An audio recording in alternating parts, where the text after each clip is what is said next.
आप तमाम व्यूअर्स का सफल जीवन जीने के सरल सूत्र के इस एपिसोड में बहुत बहुत स्वागत है। हमेशा की तरह हम हर एपिसोड में हमारे आपके बच्चों के लिए, युवाओं के लिए और जो समाज को कुछ देने की चाहत रखते हैं उनके लिए हम नए नए विषय जो हमारे लिए अति उपयोगी हैं हम लेकर आते हैं। हमारे किसी भी प्रेजेंटेशन में न आपको कोई कहानियां मिलेगी, न कोई अतिशयोक्ति मिलेगी, न कोई ड्रामा मिलेगा। हम सिर्फ वो बात करते हैं जो बातें आप पहले से जानते हैं। ये बात अलग है कि आपने चूंकि उन बातों को अब तक अपने जिंदगी में सम्मान नहीं दिया है या आपने उपयोग में नहीं लाया है, प्रयोग करना शुरू नहीं किया है, इसलिए आप उसका आनंद भी नहीं उठा पा रहे हैं। इन बातों को किसी किताब से, किताब के कंटेंट से कोई लेना देना नहीं है। ये प्रकृति की बातें हैं, ये जो नेचर है वो नेचर की बातें हैं और ये मेरी बातें नहीं हैं। इसलिए आपको उन्हें एक एक कर ध्यान से सुनना चाहिए और यदि आपको वह बातें छुए तो आपको उसे अपने जीवन का हिस्सा बना लेना चाहिए। आज हम चर्चा करने जा रहे हैं कि हमारे दैनिक जीवन में जो अधिकतर दुख या चिंता है उसका मूल कारण क्या है।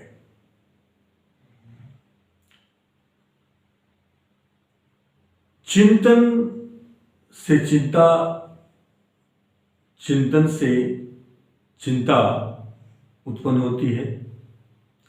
अब चिंतन हम तब करते हैं जब हमें कोई परिस्थिति या कोई बात समझ में नहीं आती है या स्पष्टता सामने से हमें किसी समस्या का हल नजर नहीं आता है। अब गृहस्थ आश्रम तपोभूमि होता है। गृहस्थ आश्रम ही सारे आश्रमों को, जो धर्म संस्थाएं हैं उनको या जो सरकारें हैं उनको, पूरे सिस्टम को चलाने वाले जो लोग हैं वो जो गृहस्थ आश्रम में जो जीवन जी रहे हैं वो वही लोग हैं। ये सबसे महान लोग होते हैं जो अपने श्रम से स्वयं को भी सींचते हैं, अपने बच्चों के भविष्य को भी सींचते हैं, अपने भविष्य को सींचने के साथ साथ वो सरकार और जो अन्य जो भी समाज सेवी संस्थाएं हैं उनको भी सींचते हैं। इतनी सारी जिम्मेदारियां उनके कंधे पर होती है। तो हमारी जो चिंताएं हैं वो हमारी चिंताएं कभी दो वक्त के रोटी के लिए उतनी नहीं होती है कि घर में चावल कैसे आएगा, आटा कैसे आएगा, क्योंकि आज उसके लिए समुचित अवसर है हमारे चारों तरफ। हम जिस किसी भी लायक हैं उसके हिसाब से हमारे पास अवसर भी है जिसका उपयोग करके हम अपनी उन जरूरतों को पूरा कर सकते हैं। हमारी अधिकतर चिंता जो होती है, जो हम अपने बच्चे के ऊपर भी लादना चाहते हैं, वो ये है कि हम जो हैं प्राकृतिक रूप से, नेचुरली हम उसी को संवर्धित करें, उसी को अपडेट करें, उसी को जो है और हम विकसित करें के बजाय हम चक्कर में पड़ जाते हैं किसी के जैसे बनने का। हम अपने बच्चों को भी किसी के जैसा बनाना चाहते हैं, हम खुद भी किसी के जैसा बनना चाहते हैं। इस धरती पर ऐसा कोई दो भिन्न भिन्न पदार्थ नहीं है जिसका स्वभाव अलग नहीं हो, उसको उपयोगिता अलग अलग नहीं हो। जो दुख है, दुख की परिभाषा क्या है? दुख की परिभाषा ये है कि जब हमें जो चीज हम चाहते हैं या जैसा हम परिस्थिति बनाना चाहते हैं वैसी परिस्थिति जब उत्पन्न नहीं होती है तब हमें यह लगता है कि ये हमारा दुर्भाग्य है। ये भाग्य और दुर्भाग्य दोनों ही हमारी प्रेरणा से उत्पन्न होती है। हमें जब अच्छी प्रेरणा मिलती है तो उस अच्छी प्रेरणा से प्रभावित होकर हम एक सकारात्मक दिशा में क्रियाकलाप करने लग जाते हैं और पूरे मन से जब करते हैं तो हमें आगे आगे रास्ता अपने आप मिलता चले जाता है। साथ ही हमारा मनोबल भी सतत ऊपर उठता चला जाता है, बढ़ता चला जाता है, जो हमें सफलता तक ले जाता है। दूसरी जो प्रेरणा होती है नकारात्मक प्रेरणा, कि जब अपनी क्षमता हमारी काम नहीं करती नजर आ रही हो तो फिर हम किसी न किसी शॉर्टकट रास्ता अपनाने के जो विकल्प है उसको चुन लेते हैं,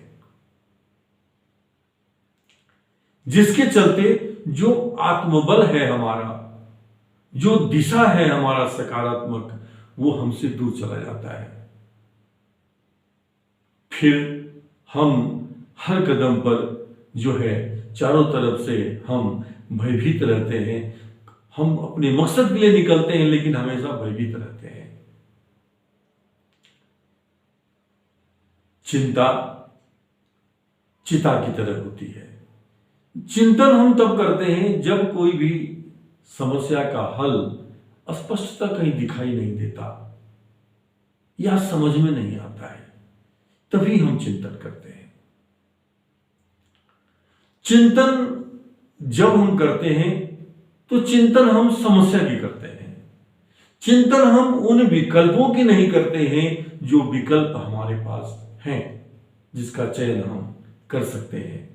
हो सकता है कि कोई व्यक्ति प्लेन से जाएगा तो 2.5 घंटे में पहुंच जाएगा। मैं ट्रेन से जाऊंगा तो हो सकता है मैं 24 घंटे में पहुंचूं या 16 घंटे में पहुंचूं या 12 घंटे में पहुंचूं। और जिसके पास कोई साधन नहीं है, हो सकता है कि उसको वहां पहुंचने में 1 महीना का समय लग जाए। महत्वपूर्ण पहुंचना है। समय जब हमारे पास नहीं हो तो जो अन्य जो विकल्प अभी हमने बताया, उनमें से जो भी विकल्प आपके सीमा में है, जो आप अफोर्ड कर सकते हैं, जिसका खर्च आप वहन कर सकते हैं, उसके लिए आप स्वतंत्र हैं और आपको करना ही चाहिए। मैं आपसे एक सिंपल सी बात कहना चाहता हूं, वो ये है कि हम जो कुछ भी दुनिया को देते हैं वह हमारे अंदर पहले पैदा हमें करना पड़ता है। जो हमारे अंदर है वही हम किसी को दे सकते हैं। अगर हम खुश हैं, खुश हैं का मतलब क्या है कि जब हमें जो प्राकृतिक मुस्कान है, जो सबसे बड़ी दौलत है हमारी, ये बिना ईमानदारी के, बिना समुचित पुरुषार्थ के हमारे पास आ ही नहीं सकती है। जब ये प्राकृतिक मुस्कान है, जब ये प्राकृतिक मुस्कान हमारे चेहरे पर आना बंद हो जाए तो उस अवस्था को हम चिंता की अवस्था कहते हैं। और चिंता की अवस्था में चूंकि हम विकल्प पर ध्यान नहीं देते हैं, अपनी क्षमता को भी हम नजरअंदाज कर जाते हैं, इसकी वजह से हमारी समस्या और बढ़ती चली जाती है। अब सवाल यह पैदा होता है कि यदि हमारे पास में घर में अगर सिर्फ नींबू है, नींबू के अतिरिक्त कुछ नहीं है, तो हमें यह सोचने की जरूरत है कि उस नींबू से हम क्या बेहतरीन पदार्थ बना सकते हैं, पेय पदार्थ बना सकते हैं। तो सिर्फ उसकी चिंतन करनी चाहिए। अब हम या हमारे बच्चे उसके अंदर प्राकृतिक रूप से जो भी बनने की संभावना है, जो हमारी परिस्थिति है, उस परिस्थिति के तहत हम उसके मनोबल को हमेशा बढ़ाते रहे। और एक मित्र की तरह हम अपने बच्चों के साथ जब बैठें तो हम अपनी समस्या बताएं और बताने के बाद उसको हिम्मत दें कि यह बहुत जल्द बदलने वाला है, यह ऐसा नहीं रहेगा, यह सब बदल जाएगा।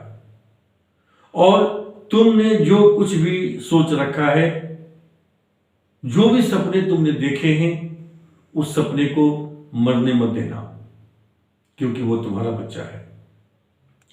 और उसके साथ मित्रवत व्यवहार रख करके हमेशा अगर वो कुछ अच्छा कर रहा है तो आप उसकी तारीफ करना कभी ना भूलें, शाबाशी देना कभी ना भूलें। किसी भी व्यक्ति को जब आप उसके गुण की प्रशंसा, तारीफ उसके मुंह पर करते हैं और बस इतना कहते हैं कि मैं आपके इस गुण का फैन हूं, तो आपको नहीं पता कि सामने वाले व्यक्ति को कितना उत्साह मिलता है, कितनी खुशी मिलती है। आप खुशी देते हैं। जब आप किसी को खुशी देते हैं तो उसका कई गुना अधिक खुशी आपको स्वयं मिलता है। और ये खुशी जो हम देते हैं, उस खुशी से जो उत्साह हम पैदा होता है हमारे अंदर, उसको सिर्फ हम ही महसूस कर सकते हैं, जो हमारे आत्मबल को भी बढ़ाता है और हमारे इर्द गिर्द के जो वातावरण है उसको सकारात्मक बनाता है हमारे लिए।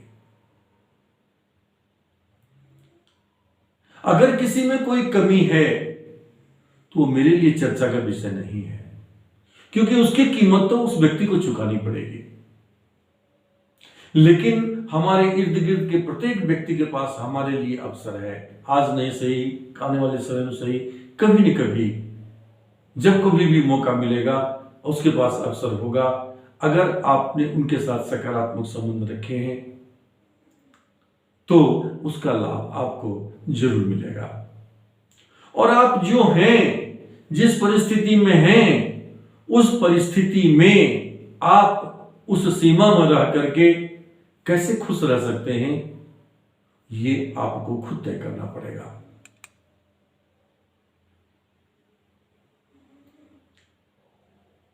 हम आज जिस समाज में रहते हैं,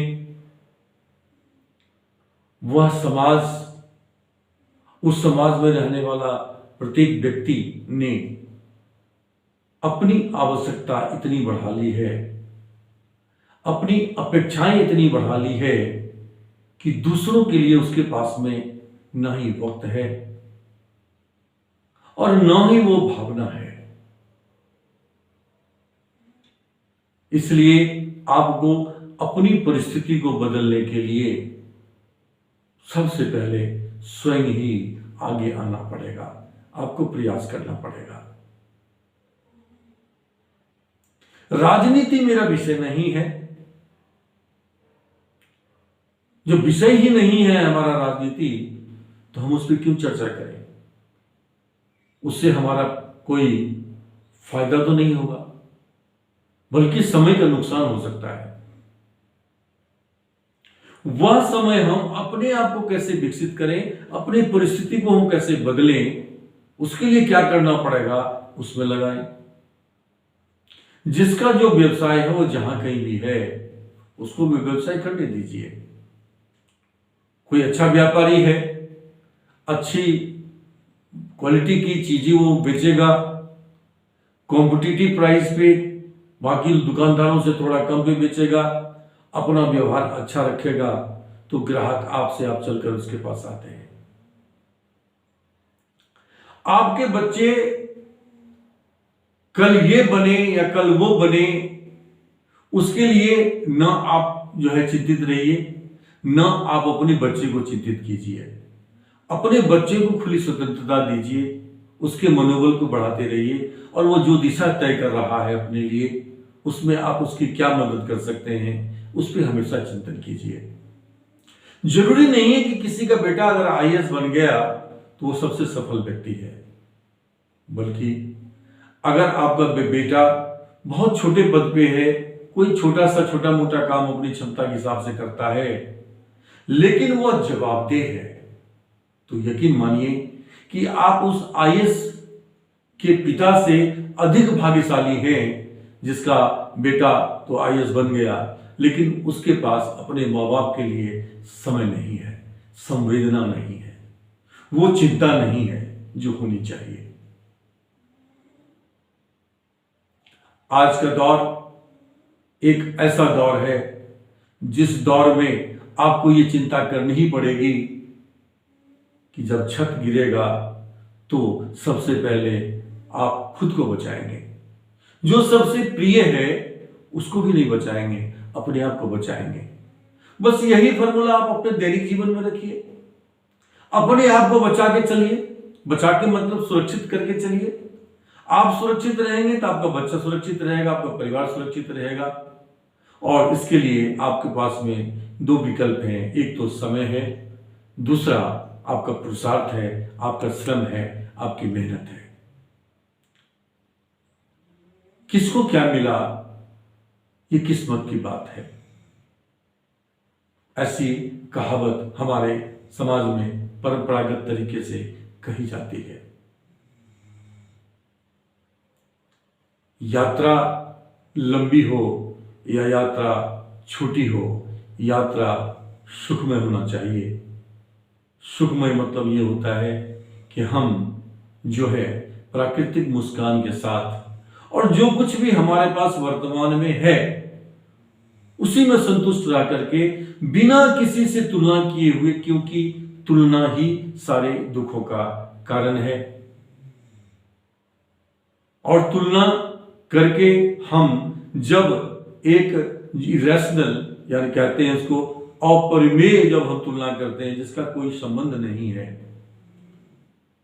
जैसे कि किसी व्यक्ति के पास में जो है बहुत पैसा है या किसी व्यक्ति के पास में बहुत बड़ा पद है और उसके साथ साथ कुछ और भी चीज है जो आप भी चाहते हैं,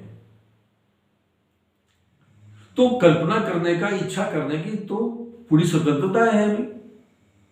जरूरी यह है कि जो चीजें हमारी सीमा में हैं हम उसकी ही चाहत तत्काल हम करें, इच्छा रखें, लेकिन उस इच्छा की पूर्ति के लिए हम कदम दर कदम उस दिशा में बढ़ाएं, अपनी सीमा को बढ़ाएं और अपनी सीमा को इतना बढ़ाएं कि वो तमाम चीजें जो हम इच्छा करते हैं वो अपने आप हमारी सीमा में चले आए। आपके बच्चे आपकी सबसे बड़ी दौलत है, आपका परिवार आपका सबसे बड़ा एक सुरक्षित जो है दुनिया है। पहले आप अपनी दुनिया को सुरक्षित कीजिए। आप अपनी दुनिया को सुरक्षित कर लेंगे तो सारा जहान आपको सुरक्षित नजर आएगा। इस एपिसोड में इतना ही। यदि आपको इस एपिसोड के कंटेंट्स आपको सरल, आकर्षक और अति उपयोगी लगते हो, आपके बच्चों के लिए, आपके लिए और उन तमाम लोगों को के लिए जो समाज को कुछ देने की चाहत रखते हैं, क्योंकि ये दुनिया देने वाले को याद रखती है, लेने वाले को याद नहीं रखती है। जो देने वाले बन जाते हैं वही देवता कहलाते हैं आने वाले समय में। Thank you very much for watching this video.